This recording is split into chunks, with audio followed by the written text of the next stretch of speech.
Faire seulement. Seulement faire sans s'attacher, sans rejeter.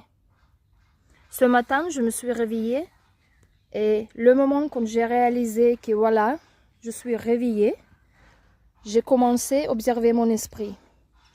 Une idée est apparue qu'il faut vite aller au jardin pour enlever tous les bols, tous les seaux qu'on a mis hier soir parce qu'il y avait le pluie fort et possibilité de grêle qui pourra juste détruire nos petites plantes. Donc cette idée a commencé à apparaître dans mon esprit et j'ai vu qu'il y avait une urgence, qu'il y avait un désir. Il ne faut pas suivre l'esprit avec le désir. Il ne faut pas faire avec l'attachement de faire. Donc j'ai commencé à pratiquer. J'ai abandonné l'esprit avec l'attachement. J'ai resté au lit.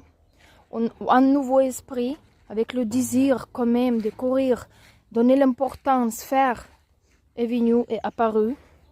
Et j'ai continué de rester sans aller et juste me détacher parce que l'esprit est le plus important. Il ne faut pas mal interpréter que voilà, s'il y a un enfant à sauver, ou, évidemment, mais quand même, l'état d'esprit, il est le plus important.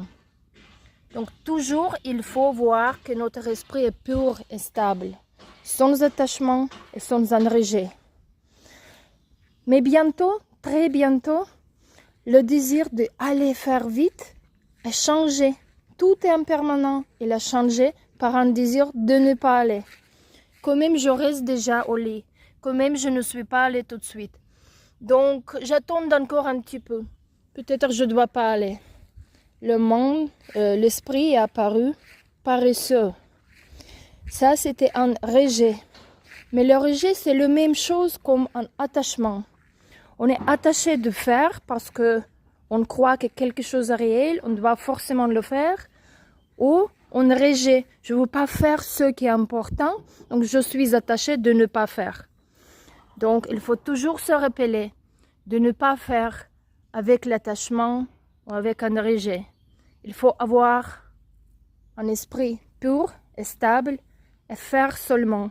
Faire ce qu'il faut faire.